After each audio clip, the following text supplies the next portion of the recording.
자, 1796년에 이탈리아의 볼타라는 분이 그 연속으로 전류 공급이 가능한 전지를 발명을 했습니다. 이게 볼타 전지죠. 전압을 측정하는 단위인 볼트는 거의 업적을 기려서 만들어진 단위입니다. 볼타라는 분의 이름을 따서 전압의 단위인 볼트를 만들었다 그런 얘기죠.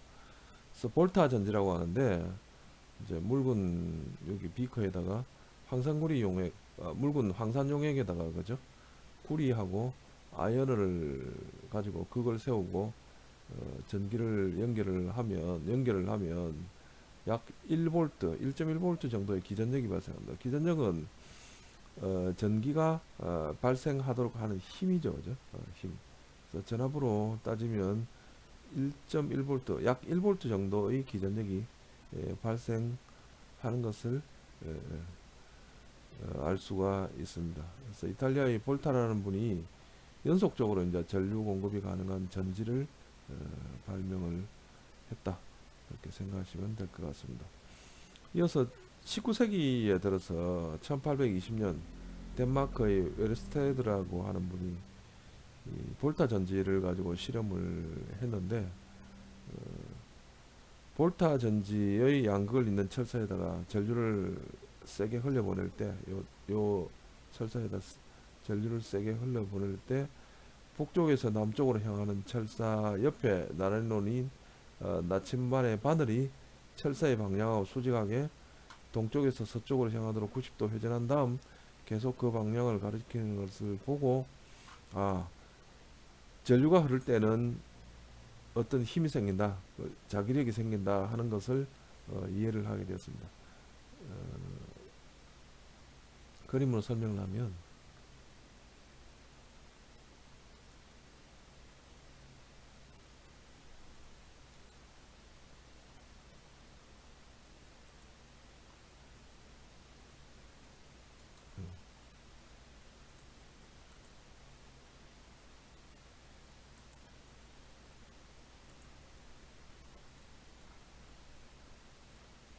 여기 구리 전극하고 아연 전극이 있습니다.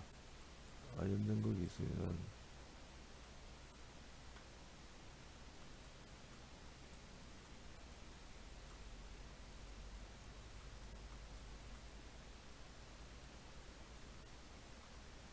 전기를 이렇게 흘려보내죠, 그죠? 흘려보내면 수용액에서 황산용액에서 그죠? 이온이 서로 교차하면서 전류가 흐릅니다. 이때 이제 전류가 강하게 흐를 때 이 방향이 이제 북쪽, 남쪽 이렇게 방향 지어져 있을 때 나침반을 여기다가 갖다 놓으면 나침반이 남북을 가리키는 게 아니고 이렇게 동서를 가리키더라 하는 거죠. 동서를 가리키더라 하는 거죠. 그래서 전류가 흐르는 방향의 수직한 방향으로 나침반이 줄을 서더라 하는 것을 웰스테드라고 하는 분이 발견을 했습니다.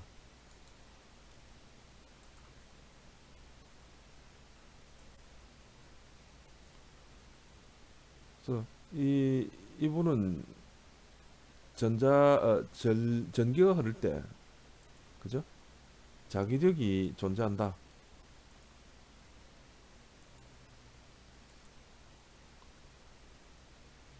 자기력이 존재한다 하는 것을 이해를 했다. 그래서 전기 역사에서 자기력의 존재를 웨르스테드라고 하는 분이 처음 발견했다라고 생각하시면 될 것 같습니다.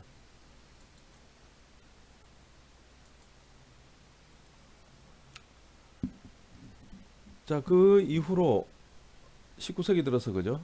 1820년 프랑스의 앙페르라는 사람이 오론나사의 법칙을 발견을 했습니다. 그래서 전류와 자기장의 방향에 관한 법칙. 앞에서 이제 전류가 흐르면 자기장이 발생한다 하는 것을 웨르스테드라고 하는 분이 발견한 이후로 프랑스의 앙페르라고 하는 분이 다시 그 전류와 자기장의 구체적인 관계에 대해서 연구를 하게 된 거죠. 그래서 전류가 흐르는 방향과 자기장의 방향은 수직이다 라고 하는 옳은 나사의 법칙을 앙페르라고 하는 분이 발견을 했습니다. 이어서 1827년에 독일의 물리학자인 게르그 오음이라고 하는 분이 1A의 전류가 흐르는 도체의 두 점 사이의 전압이 1V일 때 그 두 점 사이의 전기저항을 1ohm이라고 한다고 하는 오음의 법칙을 발견을 했습니다. 오음의 법칙은 지금은 V는 RI라고 쓰죠, 그죠? RI라고 씁니다. 그래서 I는 전류, 암페어죠, 그죠? 그래서 V는 전압입니다. 볼트라고 하죠, 그죠? 그때 비례상수를 저항이라고 하는데 오음이라고 하는 단위를 사용한다.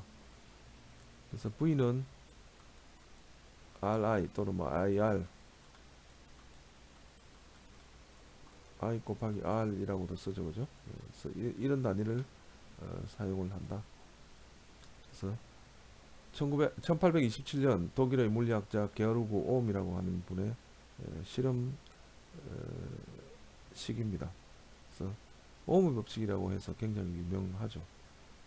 향후 자세히 설명을 드리겠습니다. 이어서 이제 영국의 패러데이라고 하는 분이 1831년에 전기장과 자기장의 상호 유도 현상을 발견을 했습니다.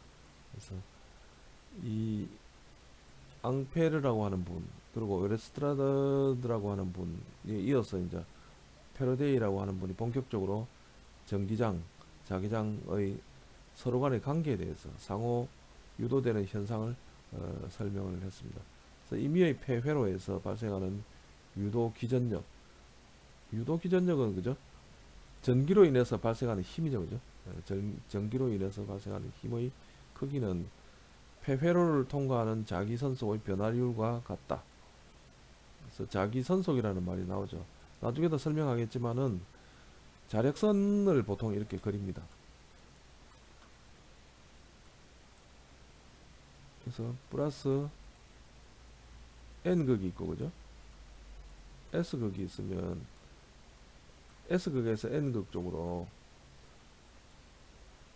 자기력이 이렇게 미친다고 상상을 합니다. 그래서 그 상상 속의 선을 자기력 선이라고 합니다. 그래서 자기선이라고 하죠. 그죠? 자기선, 속이라는 말은 묶음이니까, 그죠? 자기선이 이렇게 이제 여러 개 있으니까 이 덩어리 뭉치를 자기선 속입니다. 자기선 속이라고 하죠. 그래서 자기선 속의 변화율, 그러니까 뭐 커졌다 작아졌다 하는 그 변동 퍼센트의 그 유도 기전력의 크기가 좌우가 된다. 그래서 자기선 속 변화율이 크면 기전력이 크고 작으면 작다 라고 하는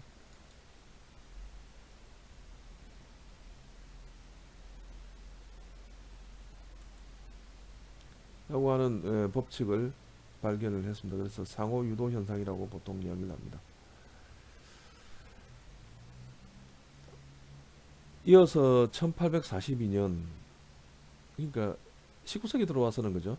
전자기에 관련된 이야기가 굉장히 조밀하게 붙어 있습니다. 20년, 27년, 31년, 42년. 영국의 제임스 프레스콧 줄이라고 하는 분, 줄의 법칙이라고 많이 알려져 있는데 화학자입니다.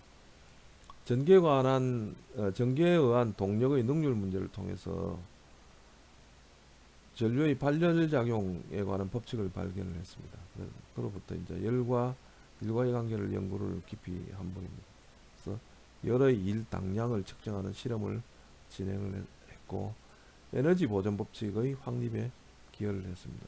그래서 이분은 이제 열, 온도를 일으키는 근원인 열, 그리고 일, 열과 일 사이의 관계를 연구를 한 분입니다. 열하고 일 사이에 정량적으로 어떤 관계가 있느냐. 그래서 예를 들어 가지고 열의 단위가 1이면 1의 단위는 얼마냐, 이런 걸 연구를 한 분이죠. 뭐 1의 단위가 2다 3이다 이렇게, 그죠? 그래서 전류의 이제 발열 작용에 관해서도 뭐 연구를 하고 열과 일과의 관계를 또 연구를 한 분입니다. 그래서 열 열은 일을 한다. 그래서 전기 기관에서 불을 떼 가지고 전기를 만들면 그 전기가 프로펠러를 돌리든지 피스톤을 돌려서 일을 합니다. 그래서 열 이꼴 일이다. 근데 열 하나에 대해서 일 두 개가 해당한다든지 열 10개에 대해서 일이 뭐 몇 개가 해당한다든지 하는 그 관계를 열의 이제 일 당량이라고 합니다. 일에 해당하는 양, 그 말이죠. 그죠? 음. 그래서 결과적으로 이제 에너지 보존 법칙이라고 하는 게 나중에 이제 성립을 하는데 열의 일 당량이 이 제임스 프로스콧 줄이라고 하는 분에 의해서 확립이 되었다. 그렇게 생각하시면 되겠습니다.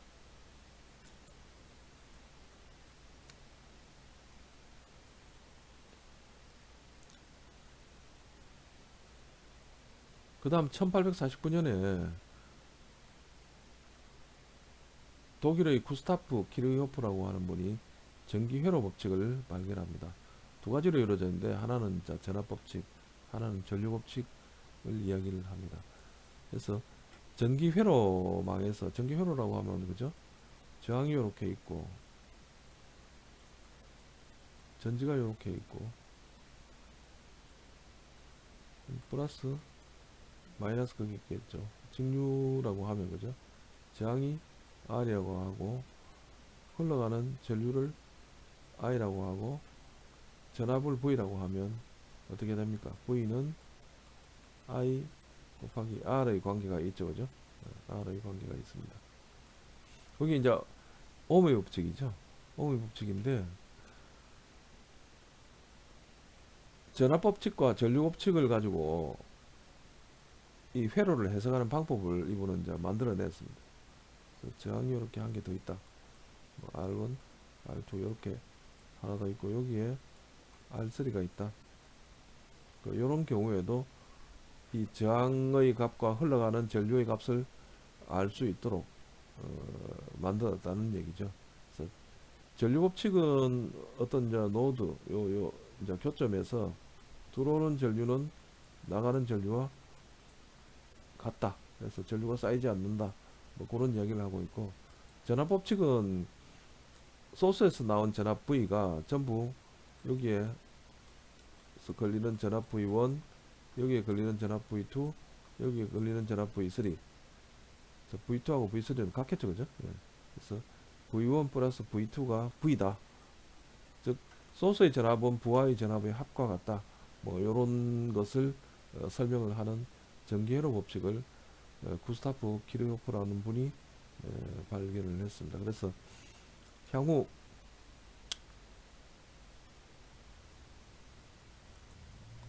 여러분들이 ohm의 법칙과 이 키르호프의 법칙을 써서 전기회로를 직류 전기회로를 간단하게 해석하는 방법을 이 전기전자공학 개론에서 배우시게 되겠습니다. 이러한 이 전류 법칙이라든지 전압 법칙이라든지 자기에 관한 법칙 뭐 이런 모든 법칙을 뭉뚱그려 가지고 하나의 학문인 전자기학이라고 하는 하나의 학문으로 기초를 확립한 분이 영국의 맥스웰이라고 하는 학자입니다. 그 맥스웰의 방정식이라는 게 세계적으로 유명한데 기존에 이제 패러데이 유도 법칙이라든지 그죠? 쿨롱의 법칙 등을 전부 수식으로 정리를 해서 나타낸 맥스웰의 방정식은 수식으로 총정리를 한 모양이죠. 그래서 영국의 맥스웰이라는 학자는 수학의 천재였다고 이야기를 합니다. 그래서 전자기학을 수학적으로 표시한 최초의 분입니다. 자, 그 후로는 이제 요거에 대한 응용들에 관한 이야기들입니다. 그래서 1883년 19세기에 발명가로서 유명한 에디슨 모르는 분은 없죠, 그죠? 뭐 특허가 뭐 1100개나 됩니다. 그리고 이제 지금 미국에서 가장 유명한 회사 중 하나인 GE, 제너럴 일렉트릭을 설립한 분입니다. 1876년에 뭐 세계 최초의 민간 연구소인 멜로파크 연구소를 세워서 발명을 계속 했습니다. 뭐 축음기라든지 자동 발신기, 뭐 전화 송신기, 발전기, 뭐 전등, 뭐 전차 실험, 뭐 발전소 건설, 영화 제작, 뭐 그런 방법들을 발명을 해냈죠. 광물을 가려내는 방법, 시멘트 공업 개량 방법, 뭐 엔진형 축전기도 개발을 했다고 합니다. 이 가운데서 이제 제일 이제 대단한 발명은 역시 전등의 발명이죠. 전등을 하나 발명하기 위해서, 전등의 심지를 연구하기 위해서 3만 번의 실험을 했다고 하는 뭐 일화가 전해집니다. 대단한 영광이죠. 조선시대 경복궁 전체에 전기가 들어온 역사가 있습니다. 경복궁 향원전에 그 전기를 들여온 역사가 고종 황제인가 순종 황제 시절에 있었습니다.